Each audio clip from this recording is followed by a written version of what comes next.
Beyond Time, bab 1210-1211. Untuk melihat video selengkapnya, sahabat bisa kunjungi playlist yang telah Sabta Novel sediakan.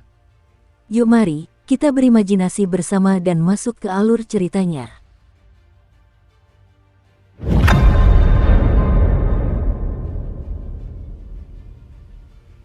Di hamparan langit berbintang yang luas, Suking melesat ke depan seperti bintang jatuh. Kemanapun dia pergi, dia akan menimbulkan riak di ruang angkasa sekitarnya, mendistorsi cahaya bintang. Ini bukan hanya reaksi alami yang ditimbulkan oleh basis kultivasi, tetapi juga kekuatan yang terkandung dalam embrio abadi. Sampai batas tertentu, hal itu sudah mirip dengan dewa. Hal ini tak terhindarkan setelah bercocok tanam hingga tingkat tertentu. Kelemahan dapat mengambil berbagai bentuk, tetapi ekspresi kekuatan tertinggi selalu tunggal, kesatuan absolut. Saat ini, dengan arah yang sudah ditetapkan dengan mantap, Suking menahan diri untuk tidak mengerahkan kecepatannya secara maksimal. Saat ia merasakan embrio abadi dalam dirinya, ia juga merasakan alam semesta ini dan surga di baliknya. Meskipun semua yang terjadi di negeri kejatuhan para abadi merupakan cerminan sejarah, namun pengakuan sebagai ahli oleh Qianjun dan Pi berlanjut ke dunia utama. Tata cara racun Li Mengtu juga memiliki sebagian dari sumbernya. Selain itu, rubah tanah liat mewujudkan istana 100 bunga di luar negeri tinta. Semua ini menunjukkan bahwa pengalaman-pengalaman dalam sejarah yang tercermin itu bukanlah tanpa konsekuensi. Pengalaman-pengalaman tersebut secara halus meninggalkan jejak di masa kini, meskipun samar dan tidak mengakar dalam. Namun, dalam sejarah yang tercermin, aku telah memperoleh wewenang dari Istana Abadi Aurora. Di alam baka, Istana Abadi adalah pusat dan eksistensi tertinggi. Apa yang muncul di negeri kejatuhan para abadi hanyalah proyeksinya di tengah pasang surut gelombang spiritual. Adapun lokasi sebenarnya dari Istana Abadi, kemungkinan besar masih berada di alam baka ini. Lalu, dengan wewenang Istana Abadi saya, di alam surga, kilatan aneh muncul di mata Suking. Inilah yang paling membuatnya penasaran saat ini. Karena itu, dalam perjalanan, ia juga mencoba untuk memperluas indera dan persepsi ilahinya. Namun, itu sangat disayangkan. Mungkin karena terlalu banyak waktu telah berlalu, atau mungkin istana abadi itu sunyi. Oleh karena itu, Suking tidak mendapatkan apapun. Setelah sekian lama, dia menghela napas dalam hati dan untuk sementara menyerah, lalu mempercepat langkahnya. Targetnya adalah penjara A29. Itu adalah penjara dewa terbesar di seluruh alam semesta Chaotic Sky.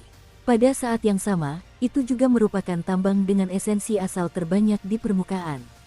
Sebagai kapten tim, tentu saja dia bisa mengambil potongan kue yang paling lezat terlebih dahulu. Adapun para bawahannya, Suking sama sekali tidak peduli dengan nyawa mereka. Suking juga tidak peduli bagaimana mereka memperoleh esensi asal di alam semesta langit kacau, apakah mereka mengumpulkannya dari penjara lain atau dari ras non-manusia. Sekalipun orang-orang tersebut menghadapi hambatan selama proses panen atau mengalami konflik, dengan adanya ras non-manusia di sini, secara alami akan ada pihak lain yang akan berurusan dengan mereka untuk mendapatkan lebih banyak esensi asal.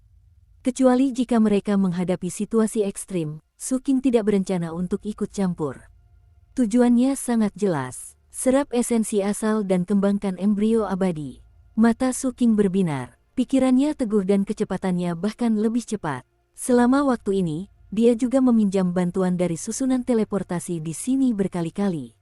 10 hari kemudian, dia melintasi separuh alam semesta langit kacau dan muncul di tujuannya. Ini adalah langit berbintang merah. Warna merah itu bukan berasal dari cahaya bintang, melainkan memancar dari rumput laut merah yang sangat besar dan menakjubkan. Hamparan itu begitu luas sehingga hanya bisa digambarkan sebagai tak terbatas. Daunnya berjumlah 19. Setiap helai daun cukup panjang untuk melingkari seluruh bintang. Di persimpangan ke-19 daun ini, tempat akar rumput laut bertemu, terbentang jaringan sulur halus yang lebat.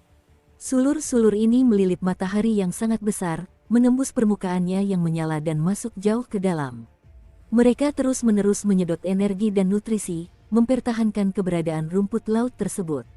Melihat rumput laut di depannya, mata Suking berbinar-binar. Tanaman kosmik seperti ini, Aku bertanya-tanya apakah tanaman merambat surgawiku akan mampu tumbuh sebesar ini di masa depan. Suking merasakan pagodanya. Sulur suci yang menyatu dengan pagoda ini masih tertidur. Namun, menurut auranya, ia tidak lama lagi akan terbangun. Suking menarik kembali persepsinya dan menatap rumput laut di depannya. Dia melihat dengan jelas bahwa pada setiap dari 19 helai daun rumput laut yang sangat besar itu, terdapat banyak bintik dengan ukuran yang berbeda-beda. Setiap butir adalah dunia kecil dan juga penjara. Dan penjara terbesar ada di matahari itu. Hampir bersamaan dengan saat Suking mengamati, cahaya merah dari rumput laut itu berkedip. Setelah itu, aura ilahi yang menakutkan menyebar dari rumput laut tersebut. Robot itu mengunci target pada Suking. Sensasi mengerikan itu membuat Suking merasa seolah-olah sedang berhadapan dengan seorang dewa. Mata Suking menyipit. Dia tahu bahwa selain sebagai penjara, rumput laut ini juga mengemban misi penindasan. Dia mengeluarkan token pengadaan material dan slip giok misi, lalu berbicara dengan suara rendah. Aku di sini atas perintah surga 9 pantai untuk mengumpulkan esensi asal. Aura ilahi rumput laut itu seketika menyelimuti Suking dan menyapu kartu identitas serta slip giok misinya. Setelah beberapa saat, seolah-olah telah memastikan sesuatu, indera ilahi rumput laut itu dengan malas. Ia mundur, mengangkat salah satu daun dan perlahan meletakkannya di depan Suking. Sambil melirik daun itu, lalu ke matahari yang diselimuti akar rumput laut, Suking berpikir sejenak sebelum melangkah maju, langsung menuju ke daun tersebut. Setelah membidik satu titik tertentu di daun, dia dengan cepat mendekatinya. Di mata Suking, titik itu semakin membesar, akhirnya berubah menjadi sebuah dunia utuh. Dia melintasi kehampaan dan menembus penghalang, turun ke tengah-tengah. Hiruk-pikuk suara gemuruh. Dia mendarat di tanah hitam. Tempat ini dipenuhi dengan kerusakan dan kematian, dan sepertinya tak berujung. Tidak ada angin di sekitarnya, tidak ada energi spiritual, dan tidak ada zat anomali. Tempat itu sunyi, senyap, dan sepi. Suking melihat sekelilingnya, lalu menatap tanah. Dia mengangkat kakinya dan menghentakkan kakinya. Turun dengan keras sambil berkata pelan, "Bangun." Saat kaki Suking menyentuh tanah, gemuruh menyebar ke seluruh bumi. Angin berhembus kencang, energi spiritual melonjak, dan jejak zat anomali muncul, melepaskan badai. Badai meletus dari tanah, menyapu ke segala arah. Tanah hitam terangkat dan tersebar di langit, seketika menelan sosok Suking. Seandainya seseorang mengamati dari atas, dari titik pandang yang tinggi di langit, mereka akan melihatnya dengan jelas bekas luka yang dalam muncul di bumi di bawahnya. Dimulai dari bekas luka ini, tanah bergeser seperti gelombang laut, bergulir keluar dalam satu arah. Lalu, sebuah mata besar berwarna merah muncul dari dalam tanah. Itu sudah terbuka. Terkubur di bawah tanah hitam terdapat sebuah mata yang tertidur, dan kedatangan Suking telah memaksanya untuk membangkitkan. Maka, badai pun datang dan Suking tetap tak bergerak di tengah badai. Tempat dia berdiri, itu berada tepat di atas pupil mata raksasa itu. Tatapan itu tertuju pada Suking, memperlihatkan kedinginan, tanpa rasa gembira atau sedih. Ras rendahan, budak, ekspresi Suking tetap tenang. Ini adalah mata dewa yang sempurna. Yang disebut kesempurnaan itu hanyalah relatif. Suking menatap mata dewa di bawah kakinya dan berbicara dengan tenang. Belum lama ini, Suking pernah bertemu dengan mata dewa serupa di Wanggu. Setiap kali dia melihat mereka, seluruh tubuhnya akan gemetar, pikirannya akan bergemuruh, dan aura pekat dari zat-zat anomali akan bergejolak di dalam dirinya. Di bawah tatapan mereka, terasa seolah setiap bagian daging dan darahnya berusaha untuk terpisah, seolah berjuang untuk tetap eksis. Terlepas dari tubuhnya, hal itu disebabkan oleh perbedaan tingkat kehidupan. Namun kini, ia dengan tenang menatapnya dan tidak terpengaruh. Mata dewa itu perlahan-lahan berubah bentuk dan menjadi kabur. Semakin banyak pembuluh darah muncul di seluruh wajahnya. Belum lagi, kondisi saat ini sudah tidak sama seperti sebelumnya. Bahkan jika kondisinya kembali ke puncaknya sekarang, itu tidak akan bisa berbuat apapun terhadap Suking saat ini. Suking mengangkat tangan kanannya dan sebuah token yang menunjukkan statusnya sebagai pengadaan material terbang keluar. Token ini berfungsi sebagai bukti identitas sekaligus barang khusus untuk mengumpulkan esensi asal. Suking memegang token ini dan menekannya ke udara. Distorsi pada mata dewa itu menjadi semakin intens. Samar-samar terdengar raungan rendah yang menjulang tinggi ke langit. Gelombang esensi asal keemasan terpancar dari mata tersebut.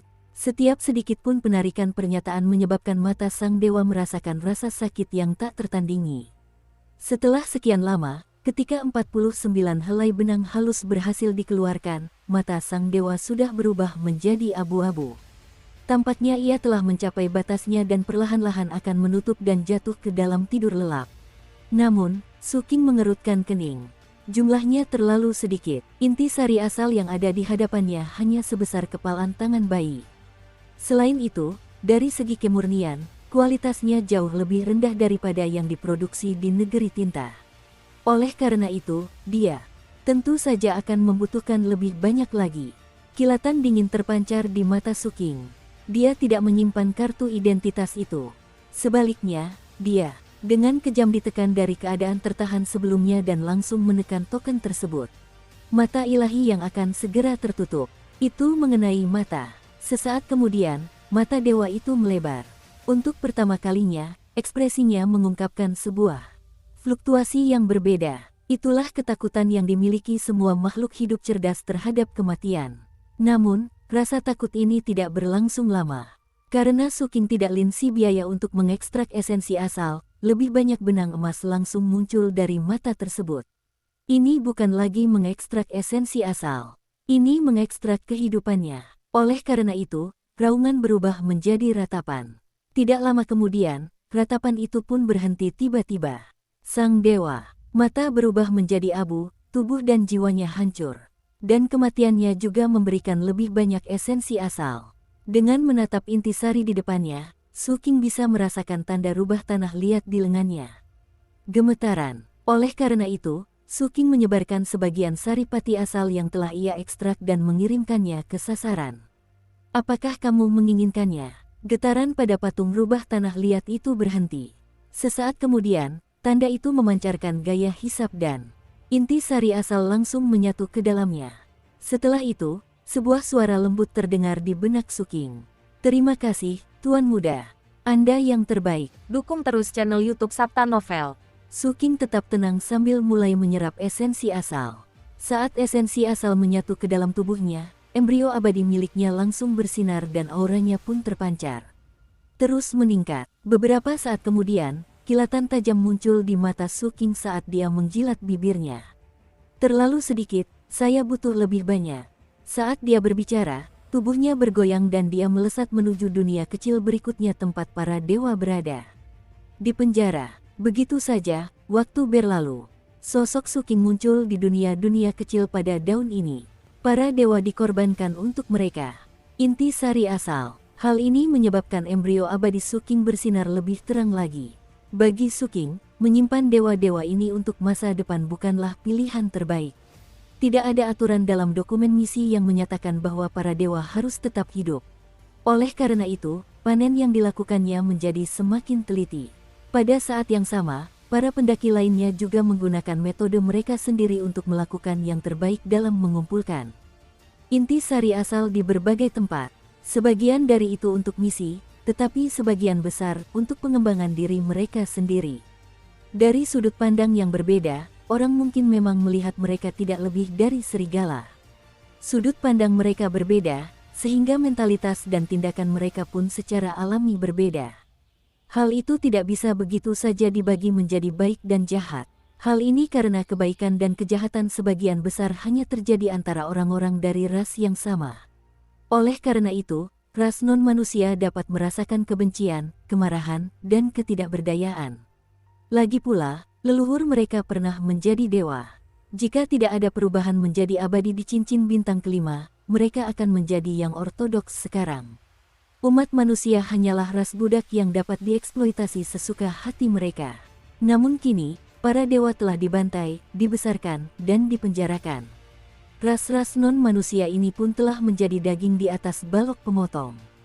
Sampai batas tertentu, itu seperti siklus reinkarnasi.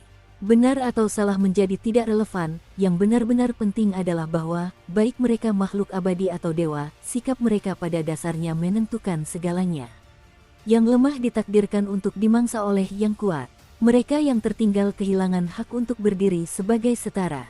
Dengan demikian, para kultivator bukanlah dewa-dewa zaman dahulu, melainkan ini adalah hukum eksistensi bagi lingkaran bintang atas dan bagi semua makhluk dalam ciptaan.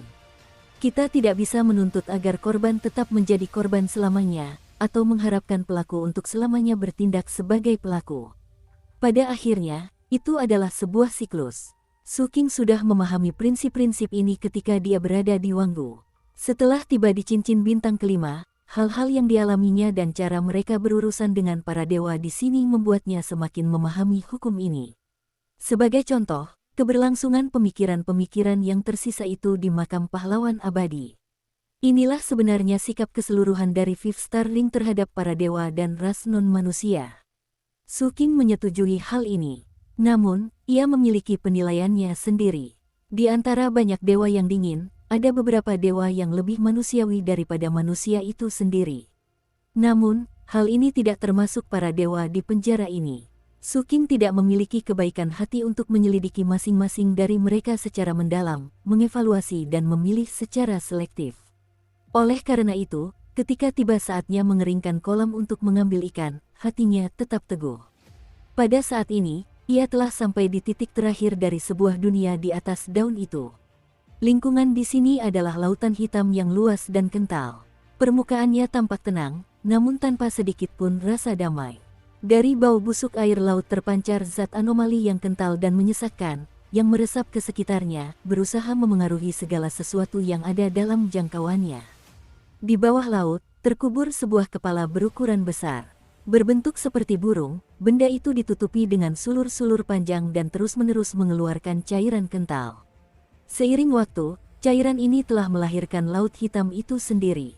Saat Su Qing turun, zat-zat anomali bergejolak hebat di antara langit dan laut.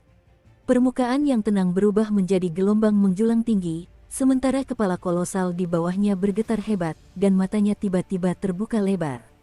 Cahaya keemasan menembus laut dan memandang ke langit.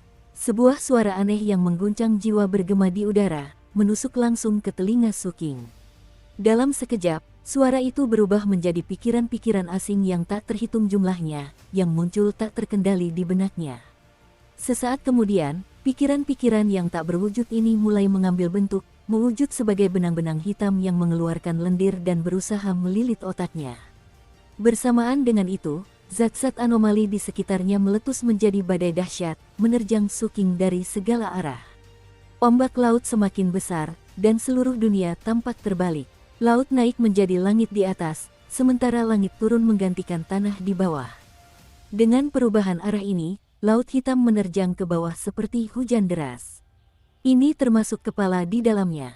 Dengan bantuan daya pembalik, ia berhasil keluar dari laut. Sesaat kemudian, dunia menjadi buram dan bergemuruh, menutupi segalanya. Beberapa saat kemudian, energi abadi yang pekat meletus dari kabut itu, berubah menjadi suara gemuruh. Suaranya sangat dahsyat dan menghancurkan. Saat menyebar lapis demi lapis, energi itu dengan kuat mengusir segala sesuatu di sekitarnya. Hal itu mengembalikan kejernihan dunia. Zat-zat anomali itu meleleh dalam energi abadi dan lautan kental menguap, menampakkan sosok Su Qing. Dia mengangkat tangan kanannya dan meraih kepala dewa yang jauh lebih besar dari tubuhnya. Kelima jarinya mengerahkan kekuatan dan menembus daging. Perbedaan ukuran antara kedua sisi itu jelas sangat besar dari sudut pandang mata, tetapi yang ketakutan adalah kepala yang besar itu. Itu bergetar. Jejak-jejak sari asal emas diekstraksi darinya dan dilebur ke dalam lempengan giok di telapak tangan Su Qing. Lama setelah itu, sebuah suara yang memilukan terdengar. Kepala dewa itu bergetar dan berubah menjadi abu-abu, lalu berubah menjadi debu yang menghilang ke dunia. Di udara, Su Qing berdiri sendirian. Tatapannya dingin saat dia menatap ke segala arah. Segel di sini akan segera aus, inilah sebabnya dewa ini dapat mengambil inisiatif untuk menyerang. Namun, segel ini tampaknya tidak terkikis olehnya. Lebih tepatnya, ada keberadaan lain yang membantunya mengikis sebagian besar segel terlebih dahulu, memberinya kesempatan untuk terus mengikisnya. Yang ditunggu-tunggu oleh makhluk-makhluk lain ini adalah agar ia keluar dari penjara. Lalu, apakah ini tindakan ras non-manusia di luar sana, atau apakah penjara itu sendiri yang melakukan penggelapan? Suking merenung dalam-dalam. Karena pernah menjabat sebagai sipir sebelumnya, dia sangat mengenal intrik kecil dan transaksi curang yang sering terjadi di lingkungan seperti itu. Sembari merenung, Suking menyipitkan matanya. Dengan gerakan tubuhnya, ia meninggalkan dunia ini dan muncul di langit berbintang, memandang rumput laut merah. Dukung terus channel YouTube Sabta Novel. Dia mengamati daun-daun lainnya dengan cermat. Rumput laut itu bergoyang. Setelah beberapa saat, Suking tiba-tiba berbicara. Di daun-daun lainnya, lebih dari separuh dewa yang dipenjara seharusnya telah mati. Mereka dilahap olehmu. Begitu suara itu terdengar, kecepatan goyangan rumput laut tiba-tiba meningkat. Semua daunnya menyebar dan perlahan mendekati Suking dari segala arah. Suking tetap tenang dan terus berbicara. Daun yang Anda berikan tadi kemungkinan besar sengaja Anda sisihkan, agar mudah dipertanggungjawabkan saat seseorang datang untuk menagih, sekaligus menyembunyikan tindakan penggelapan Anda sendiri. Apakah penilaian saya benar? Kehendak yang menakutkan itu menjadi semakin tajam pada saat ini dan tekanan yang luar biasa menyebar. Suara retakan terdengar dari langit berbintang di sekitarnya saat tanda-tanda aneh muncul di segala arah, menyegel tempat ini. Suking menyipitkan matanya dan berbicara lagi. Tuan Muda Aurora memiliki hubungan yang baik dengan saya.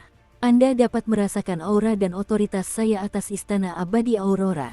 Penguasa Abadi 9 Pantai sangat menghargai saya.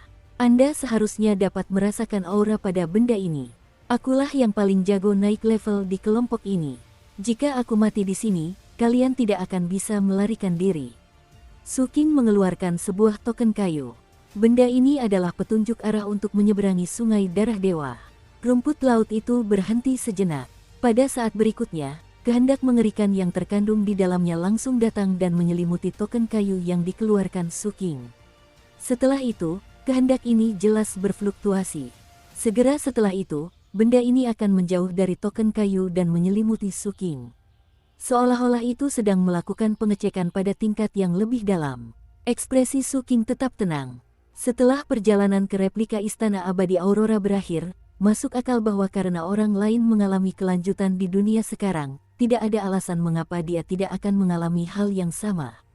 Meskipun di alam surga ini, Suking sebelumnya tidak dapat merasakannya, ia menyimpulkan bahwa hal ini disebabkan oleh Istana Abadi Aurora yang sebenarnya masih tersembunyi. Ketidakmampuannya untuk merasakannya tidak serta-merta berarti bahwa rumput laut raksasa ini, yang tumbuh subur di alam baka, tidak dapat mendeteksinya. Oleh karena itu, dia mencoba menggunakan metode tidak langsung untuk membuktikan identitasnya. Tidak masalah meskipun dia gagal. Gelar Dewa Abadi 9 Pantai dan gelar pendaki nomor 1 sudah cukup untuk menyelamatkan hidupnya. Oleh karena itu, Suking mengizinkan pihak lain untuk memeriksa kehendaknya. Lama kemudian, ketika ia merasakan adanya fluktuasi yang lebih besar dalam kehendak rumput laut dan bahkan rumput laut itu sendiri pun gemetar, mata Suking berbinar. Dia tahu bahwa tebakannya benar. Aura rumput laut itu menjadi kacau saat bergetar, seolah-olah ia telah dihadapkan pada sebuah keputusan. Melalui pemeriksaan mendalam ini, memang terasa bahwa otoritas Istana Abadi Aurora tersembunyi di dalam tubuh manusia ini. Terlebih lagi, terdapat karma yang sangat besar.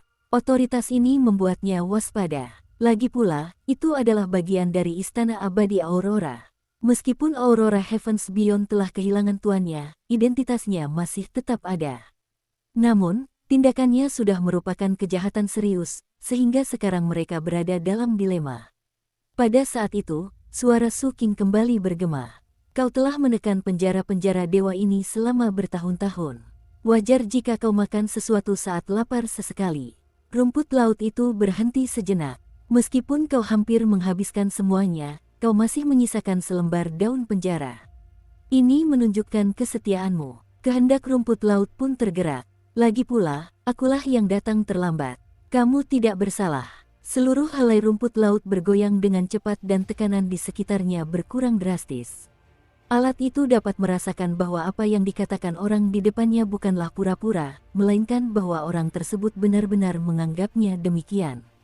Jadi, apa yang terjadi di masa lalu biarlah berlalu. Sekarang, izinkan saya bertanya, apakah Anda ingin memakannya? Suking menunjuk ke arah matahari yang diselimuti akar rumput laut. Seluruh helai rumput laut itu langsung bergetar. Setelah itu, suara ilahi bernada rendah bergema di sekitar Suking. Ingin. Suking mengangguk. Biarkan aku masuk dan jaga aku. Aku akan lihat apakah aku bisa mengeluarkan beberapa dan kita akan membaginya. Rumput laut itu sedikit ragu. Setelah memeriksa aura Suking lagi, akarnya tiba-tiba bergoyang dan dengan cepat menyebar sebagian, seolah ingin membuka jalan. Namun, sebelum jalur ini dapat diaktifkan sepenuhnya, indera ilahi rumput laut itu tiba-tiba menyebar dan menyapu ke arah luar. Tidak perlu gugup, mereka adalah orang-orangku. Bukalah jalan dan biarkan dia masuk.